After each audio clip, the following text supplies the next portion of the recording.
They see you sitting alone and think you're lonely. They watch you leave the party early and assume you're afraid. They notice your silence in a crowd and decide something must be broken inside you. But they're wrong. What they mistake for weakness is something they've never had to develop. What they call isolation is actually protection. And what looks like fear is often the clearest vision in the room. You're not avoiding people because you don't understand them. You're stepping back because you understand them too well. You see the forced smiles that don't reach the eyes. You feel the tension hiding beneath polite conversation. You notice the performance, the mask everyone wears when they're trying to belong. And while others move through crowds oblivious, you're absorbing every unspoken word, every shift in energy, every contradiction between what's said and what's meant. It's exhausting, not because you're fragile, because you're awake. There's a specific feeling that empaths know too well. You can be standing in a room full of people, surrounded by noise and laughter, and feel completely alone. Not lonely. Alone. It's different. Loneliness is wanting connection and not having it. This is having connection all around you and realizing none of it is real. You're watching people talk at each other instead of to each other. You're seeing the desperation to be interesting, to be liked, to be anything other than invisible. And somewhere in the middle of all that performance, you become the only person in the room who isn't pretending. That's not loneliness. That's awareness. And awareness at that level feels like carrying weight no one else can see. Society has convinced us that wanting to be alone is a problem. That if you're not constantly surrounded by people, something must be wrong with you. That solitude is the same as sadness. But empaths know the truth. Solitude isn't what you run to when you're broken. It's what you choose when you're strong enough to stop pretending. It's not about hating people. It's about refusing to drain yourself, trying to connect with those who don't even know they're disconnected. You've tried. You've shown up. You've sat through conversations that felt like interviews. You've smiled when nothing was funny. You've nodded along to stories you didn't care about, pretending to be engaged while your entire nervous system screamed for you to leave. And every time, you walked away feeling emptier than when you arrived. Not because you failed at socializing. Because socializing itself felt like failure when it cost you that much energy to participate in something so shallow. Most people think being social means being happy. They don't understand that for empaths, being social often means being drained. They don't realize that small talk isn't just boring for you. It's suffocating. Every surface-level exchange, every meaningless question about the weather or work or weekend plans, it all feels like noise. And while everyone else seems content floating on the surface, you're the one desperate to go deeper, knowing full well that most people will drown if you try to take them there. So you stop trying. You choose silence over shallow. You choose your own company over forced connection. And the moment you make that choice, the world decides you're the problem. Antisocial. Cold. Distant. Afraid. They need you to be broken so they don't have to question why their version of connection leaves you feeling so empty. But here's what they don't see. Your preference for solitude isn't a retreat. It's a boundary. It's not fear. It's discernment. You're not hiding from the world. You're refusing to participate in a version of it that requires you to betray yourself just to belong. And that kind of clarity, that kind of self-respect, it doesn't come from weakness. It comes from finally understanding that being alone is better than being surrounded by people who make you feel like you don't exist. While everyone else is having a normal conversation, you're having an entirely different experience. You're not just hearing the words being spoken. You're reading the micro-tension in someone's jaw. You're catching the half-second delay before they smile. You're feeling the shift in the room when someone says they're fine, but their voice drops half an octave. You're processing layers of information that most people don't even know exist. And by the time the conversation ends, you're not just tired. You're depleted. This isn't imagination. This isn't you being overly sensitive or dramatic. This is your nervous system doing exactly what it was designed to do, just at a level most people will never operate on. Empaths don't just observe social situations. They absorb them. Every emotion in the room becomes part of their internal landscape. Every unspoken conflict, every hidden insecurity, every piece of tension that no one else acknowledges, it all gets filed away in your body. And while other people leave a social gathering feeling energized, you leave feeling like you just carried the emotional weight of 20 different people. Walk into a crowded room and watch what happens. Before anyone even speaks to you, you've already scanned the space. You've noticed who's uncomfortable, You've identified the person faking confidence. You've picked up on the argument that happened right before everyone arrived, even though no one mentioned it. It's automatic, instinctive. You're not trying to analyze people. Your system is just wired to detect what's beneath the surface. And in a crowd, there are hundreds of surfaces to see through. Someone laughs too loud at a joke that wasn't funny. You don't just hear the laugh. You feel the performance behind it, the desperate need to be included, the fear of being overlooked. Someone else is talking with their arms crossed, claiming they're relaxed, but their shoulders are up near their ears and their breathing is shallow. You notice. You always notice. And while they're successfully convincing everyone else that they're fine, you're the only one in the room holding the truth of what they're actually feeling. This is what people don't understand about empaths in social settings. It's not that you can't handle people. It's that you're handling far more than anyone realizes. You're not just participating in the conversation. You're tracking vocal tone, facial tension, body language, energy shifts, and emotional incongruence all at once. You're running a full analysis on every person in your vicinity without even trying. And the part that exhausts you isn't the people themselves. It's the gap between what they're projecting and what they're actually feeling. That dissonance is what drains you. Someone says they're happy for you, but their eyes go dull when you share good news. Someone insists they're not upset, but their words come out clipped and their smile never reaches their face. Someone claims they want to be there, but their body is angled toward the door and they check their phone every 90 seconds. Most people take these things at face value. You can't. Your system won't let you. You're hardwired to detect the truth beneath the performance. And in a crowd full of people performing, that ability becomes a burden. The worst part is the loneliness that comes with it. You're surrounded by people, but you're the only one experiencing reality at this depth. Everyone else is operating on autopilot, content with surface-level exchanges and polite lies. And you're standing there fully aware that almost nothing being said is actually true. You hear someone ask how you are, but you can feel they don't actually want to know. You watch people compliment each other while secretly competing. You sense the jealousy hiding behind congratulations, the resentment dressed up as support, the judgment wrapped in concern. And you can't unsee it. You can't unfeel it. You're trapped in a room full of people wearing masks, and you're the only one who knows what's behind them. Your body starts responding before your mind even catches up. Your chest tightens. Your breathing gets shallow. You feel the need to leave, but can't explain why because nothing bad has happened. Nothing you can point to. How do you tell someone that the room feels heavy when everyone else seems fine? How do you explain that you're overwhelmed by information they're not even aware exists? You can't. So you endure it. You smile. You nod. You participate. And the whole time, your nervous system is screaming. By the time you leave, you're not just tired. You're hollowed out. You've spent hours absorbing everyone else's emotional state while suppressing your own. You've held space for feelings that weren't yours. You've processed conflicts that were never spoken out loud. You've carried the weight of every unmet need, every hidden insecurity, every piece of tension that everyone else walked past without noticing. And when someone asks why you're exhausted after just being around people, you don't even know where to start. This is what crowds do to empaths. They don't just tire you out. They overload your system with more input than it was ever meant to handle in a single setting. And the truth no one tells you is that this isn't a flaw. It's not something wrong with you. It's evidence of a nervous system so finely tuned that it picks up on frequencies most people will never hear. The problem isn't that you're too sensitive. The problem is that you're surrounded by people who've learned to ignore what you can't help but feel.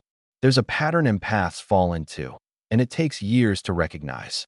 You keep trying to connect. You keep showing up. You keep giving people chances, hoping this time will be different. And every single time, you walk away feeling the same way. Empty. Unseen. Like you just spent hours pouring energy into something that gave nothing back. Eventually, you stop wondering why it feels hollow. You just start avoiding it altogether. It's not fear. It's not social anxiety. It's pattern recognition. Your system has learned that most interactions cost more than they return. Small talk isn't just boring to you. It's suffocating. It's standing there pretending to care about things that don't matter while the conversation you actually want to have stays locked inside you. It's smiling through another story about someone's weekend when what you really want is to talk about what keeps them awake at 3 in the morning. But you've learned that going deeper isn't welcome. So you stay on the surface and feel yourself disappear. Shallow friendships are worse. They look like connection, but they function like energy theft. You're the one who listens. You're the one who remembers. You're the one who shows up when things get hard. And when you need something, when you try to go beneath the surface, suddenly everyone's busy. Suddenly the depth you offer isn't being returned. You realize you're not in a friendship. You're in a one-sided exchange where your role is to be available, not valued. So you start pulling back, not because you hate people, because you finally realize that being alone feels better than being used. You'd rather sit in your own silence than perform in someone else's shallow script. You'd rather have no conversation than one that requires you to shrink. And the moment you make that choice, everyone has an opinion. You're isolating. You're being difficult. You're not trying hard enough. But here's the truth they're missing. You tried. You tried for years. And every attempt to fit in left you more exhausted and invisible than the last. Society keeps telling you to connect, to put yourself out there, to be social. But your body is telling you something different. It's telling you to retreat, to protect your energy, to stop giving pieces of yourself to people who don't even notice when you're gone. And that conflict, that tension between what you're supposed to do and what your entire system is begging you to do, it creates a kind of exhaustion that no amount of rest can fix. This isn't avoidance. It's discernment. You're not running from connection. You're refusing to settle for the hollow version everyone else seems satisfied with. You've stopped confusing presence with connection, quantity with quality, and being surrounded with being seen. And once you see that difference, you can't unsee it. Solitude stops feeling like loneliness and starts feeling like the only honest choice left. Something shifts the moment you stop apologizing for needing space. You stop explaining why you can't make it to every gathering. You stop justifying your need to be alone. You stop pretending that constant social interaction is something you want when your entire body has been telling you it's something you can't sustain. And in that shift, solitude stops being something you retreat to out of exhaustion. It becomes something you protect because you finally understand its value. This is the turning point. The moment you realize that being alone isn't the problem. Pretending you need to be anything other than alone was the problem. All those years you spent forcing yourself into spaces that drained you, convincing yourself that something was wrong with you for not enjoying what everyone else seemed to thrive on. That was the issue. Not your need for solitude. Your denial of it. Solitude becomes sacred when you stop seeing it as isolation and start recognizing it as recalibration. It's where you go to remember who you are beneath all the noise. It's where your nervous system finally gets to rest instead of constantly scanning for emotional threats and unspoken tension. It's where you stop processing everyone else's feelings and reconnect with your own. For the first time in hours, days, maybe weeks, you're not absorbing. You're not performing. You're not translating. You're just existing. And that peace, that stillness, it's not emptiness. It's clarity. There's a reason empaths crave solitude the way most people crave connection. In solitude, there's no dissonance.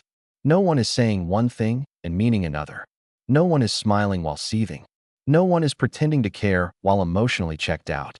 The chaos that lives in crowds, the constant hum of misaligned energy and false presentation, it doesn't exist when you're alone. And for someone whose system is built to detect every single contradiction, every gap between word and intention, that absence of noise feels like finally being able to breathe. People think empaths are running away. They're not. They're running toward something. Toward coherence. Toward honesty. Toward an environment where they don't have to spend energy decoding what's real and what's performance. Crowds demand that you participate in a shared illusion. Everyone pretending to be fine. Everyone acting like surface-level interaction is fulfilling. Everyone agreeing not to go deeper because deeper is uncomfortable. And empaths can't do it. Not because they're afraid of people. Because they're allergic to pretense. This is where the narrative changes. You're not isolating. You're curating. You're not avoiding connection. You're refusing to accept the counterfeit version. There's a difference between being alone because no one wants you and being alone because you've stopped tolerating relationships that require you to betray yourself. One is rejection. The other is self-respect. And once you understand that difference, solitude stops feeling like punishment and starts feeling like power. You begin to protect your alone time the way other people protect their social calendars. You stop saying yes to invitations that feel like obligations. You stop showing up out of guilt. You stop making yourself available to people who only reach out when they need something. And when someone questions why you're not around as much, you don't scramble to explain. You don't apologize. You simply recognize that your energy is yours to manage, and wasting it on hollow interaction is no longer an option. The empaths who reach this point become a different kind of presence. They're not desperate to be included. They're not performing for acceptance. They're not anxious about being left out. They've found something in solitude that crowds could never give them: alignment, authenticity, a sense of self that doesn't bend or break depending on who's in the room. And that kind of groundedness, that kind of centeredness, it doesn't come from being surrounded by people. It comes from being willing to stand alone until the right people show up. This doesn't mean empaths hate people. It means they've learned to value quality over quantity, depth over frequency, truth over performance. They're not shutting the world out. They're raising the standard for who gets access. And that standard is simple. If being around you costs me my peace, you don't get my presence. If the connection feels forced, it's not connection. If I have to pretend to fit, I'd rather be alone. Solitude becomes the place where empaths remember their power. It's where they stop being shaped by everyone else's needs and start listening to their own. It's where they stop dimming their awareness to make others comfortable and start trusting what they feel. It's where the noise finally stops and the truth comes through. And once you experience that level of clarity, once you feel what it's like to exist without constant static, you stop seeing solitude as something to escape. You see it as something to return to. Not because you're broken, because you're finally whole. When an empath finally stops apologizing for their solitude and starts living in it, something unexpected happens. They become dangerous, not in a violent way, in a way that makes manipulation impossible, in a way that makes lies transparent, in a way that turns their former weakness into the kind of strength most people will never develop. And the people who used to dismiss them as shy or broken suddenly don't know what to do with them anymore. Time alone does something that constant social engagement never could. It sharpens intuition. When you're not drowning in everyone else's energy, when you're not spending every interaction trying to manage other people's emotions, you get space to refine what you already sensed. You start trusting what you feel instead of doubting it. You stop second-guessing your read on people. And that clarity, that certainty in your own perception, it turns you into someone who can't be fooled. Empaths who embrace solitude stop reacting the way they used to. Someone tries to guilt them into something, and instead of rushing to fix it, they just observe. They see the manipulation for what it is. They recognize the pattern, and they don't engage. They don't defend. They don't explain. They just let the silence sit there until the other person realizes their tactics don't work anymore. That kind of non-reaction is more powerful than any argument. It's the quiet authority of someone who no longer needs your approval to know they're right. Their boundaries become unshakable, not loud, not aggressive, just absolute. They stop over-explaining why they can't do something. They stop softening their no to make it easier for others to accept. They say it once, clearly, and then they're done. And if someone pushes, they don't push back. They simply disengage. They've learned that people who don't respect boundaries the first time don't deserve a second explanation. And that level of self-respect, that refusal to negotiate their own peace, it makes them nearly impossible to manipulate. What used to look like withdrawal now reads as power. Their silence isn't awkward anymore. It's intimidating. Because it's not the silence of someone who's afraid to speak. It's the silence of someone who's choosing not to. Someone who's watching, listening, reading everything that's not being said. And people feel it. They feel the weight of being seen that clearly. They feel exposed in a way they can't name. And suddenly, the empath who used to fade into the background becomes the most unsettling presence in the room. Crowds respond to them differently now. They're no longer the one trying to fit in. They're the one deciding whether to engage. And that shift in energy, that move from seeking connection to selecting it, changes everything. People gravitate toward them, not because they're performing or trying to be liked, but because there's something magnetic about someone who doesn't need anything from you. Their calm is contagious. Their clarity is rare. And in a world full of people desperate to be seen, someone who's perfectly fine being unseen becomes the most interesting person in the room. This is what solitude builds. Not isolation, not bitterness, but a kind of self-possession that makes empaths untouchable. They're not fragile anymore. They're not easy to sway. They're not performing. They're not pretending. They've spent enough time alone to know exactly who they are, and that knowing makes them immune to the games most people play. They see through flattery. They detect dishonesty before it's fully formed. They recognize performative kindness and emotional manipulation from a mile away. And they respond to all of it the same way, with distance, with discernment, with the quiet authority of someone who no longer wastes energy on what isn't real. Here's the truth most people will never understand. Empaths who choose solitude aren't running away from the world. They're returning home to themselves. They've realized that peace was never going to be found in belonging to everyone. It was always waiting in the one place they kept abandoning, in their own presence, in their own silence, in the version of themselves that doesn't need to perform, explain, or shrink to make others comfortable. The world will call it loneliness. But loneliness is wanting connection and not having it. This is different. This is having access to endless connection and choosing yourself instead. That's not sadness. That's sovereignty. It's the difference between being alone because no one chose you and being alone because you finally chose you. One is rejection. The other is reclamation. Empaths who understand this stop measuring their worth by how many people they're surrounded by. They stop equating a full social calendar with a full life. They've learned that the deepest connections aren't formed in crowds.